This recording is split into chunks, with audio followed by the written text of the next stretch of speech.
Morning विद्यार्थ्यांनो, मागच्या तासाला आपण सरकारी कंपनी हा भाग सुरू केला होता. सार्वजनिक क्षेत्रातले 3 प्रकार आपण बघत होतो. पहिला प्रकार आपण विभागीय आस्थापना, दुसरा प्रकार वैधानिक महामंडळ आणि तिसरा प्रकार सरकारी कंपनी हा आपण सुरू केला होता. त्यामध्ये आपण सरकारी कंपनीचा अर्थ बघितला, मग त्यासंबंधित ज्या काही महत्त्वाच्या संज्ञा आहेत त्यांचा अभ्यास केला आणि वैशिष्ट्ये बघितली होती. आज आता आपण सरकारी कंपनीचे गुण अभ्यासणार आहोत. सरकारी कंपनीचा पहिला गुण आहे तो म्हणजे सुलभ स्थापना. सरकारी कंपनी ही कंपनी कायदा 2013 नुसार स्थापन होत असल्यामुळे सरकारी कंपनी प्रशासकीय निर्णयाद्वारे कंपनी कायद्यानुसार सहज स्थापन होते. सरकारी कंपनी जर तुम्हाला स्थापन करायची असेल तर सरकारचा प्रशासकीय निर्णय घ्यावा लागतो आणि सरकारने प्रशासकीय निर्णय घेतला की कंपनी कायद्यानुसार कंपनीची सहज स्थापना केली जाऊ शकते. त्यामुळे कंपनीची स्थापना करणं हे कंपनी कायद्यानुसार सुलभ आहे किंवा इझिली ती स्थापना केली जाऊ शकते. त्यानंतर दुसरा गुण आहे अंतर्गत स्वायत्तता. स्वायत्तता म्हणजे स्वातंत्र्य. सरकारी कंपनीला तिची जी काही कामं आहेत, म्हणजे आर्थिक बाबीतली जी काही कामं आहेत त्याबाबत आर्थिक स्वायत्तता दिलेली आहे किंवा आर्थिक स्वातंत्र्य दिलेलं आहे. कंपनी आपले जे काही व्यवहार आहे हे स्वतंत्रपणे सांभाळू शकते.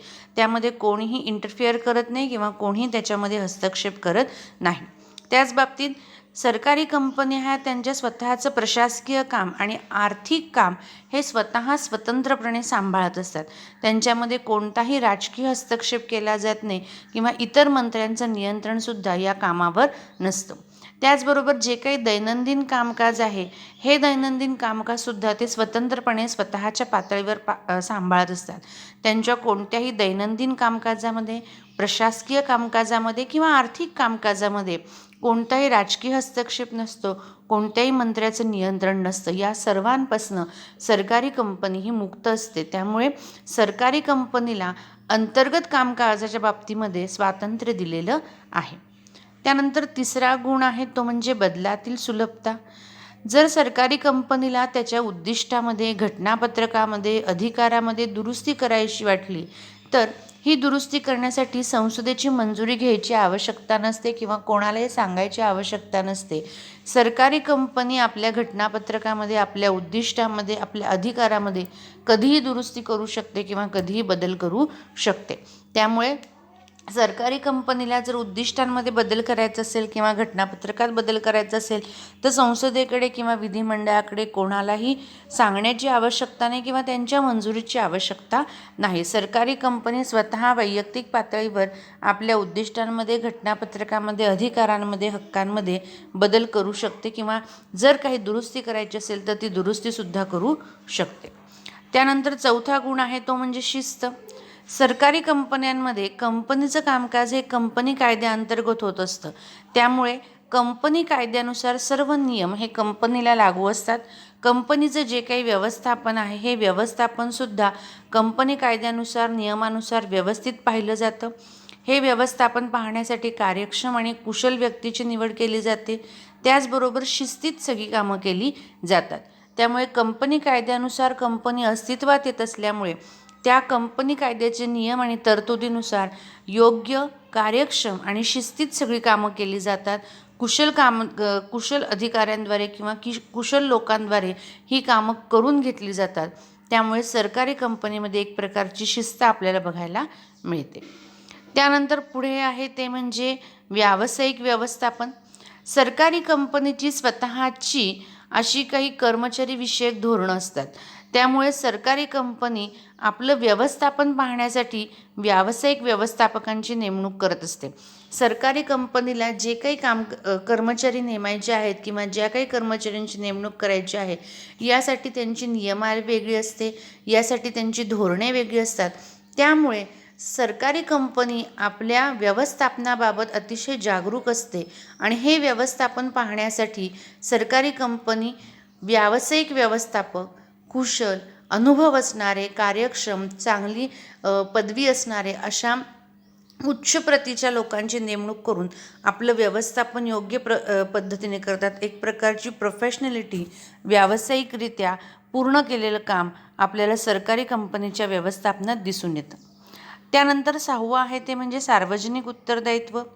सरकारी कंपनीची जे काही कामकाज आहे त्या कामकाजाबाबत संसदेमध्ये प्रश्न विचारता येत असल्याने सामाजिक उत्तरदायित्व हे सरकारी कंपनीकडे जास्त असतं. सरकारी कंपनी ही संसदेला किंवा विधिमंडळाला उत्तरदायी म्हणजे जबाबदार आहे किंवा त्यांना उत्तर देऊ शकते.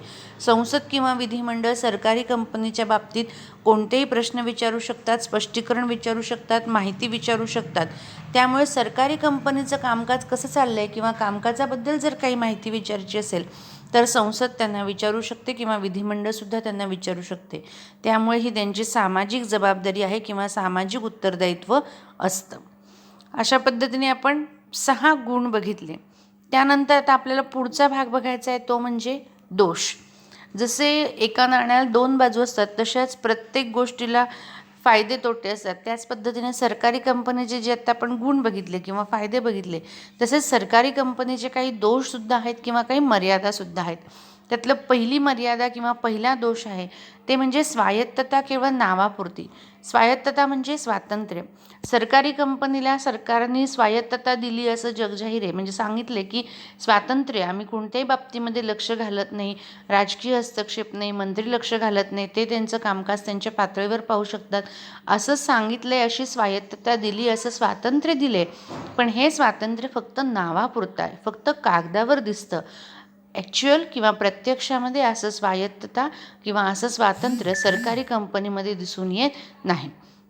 सरकारी कंपनीचं कामकाज जे आहे किंवा जे काही व्यवहार चालतो किंवा जे काही कामकाज चालतं यामध्ये खरं पाहता राजकारणी असतील, मंत्री असतील, सरकारी अधिकारी असतील, हे त्यांच्या कामामध्ये वेळोवेळी हस्तक्षेप करत असतात, लक्ष घालत असतात, सतत विचारणा केली जात असते, त्यांच्या कामामध्ये हस्तक्षेप केलेला असतो.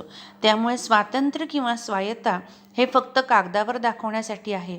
प्रत्यक्ष कामामध्ये कोणत्याही प्रकारचं स्वातंत्र्य किंवा कोणत्याही प्रकारची स्वायत्तता दिसून येत नाही.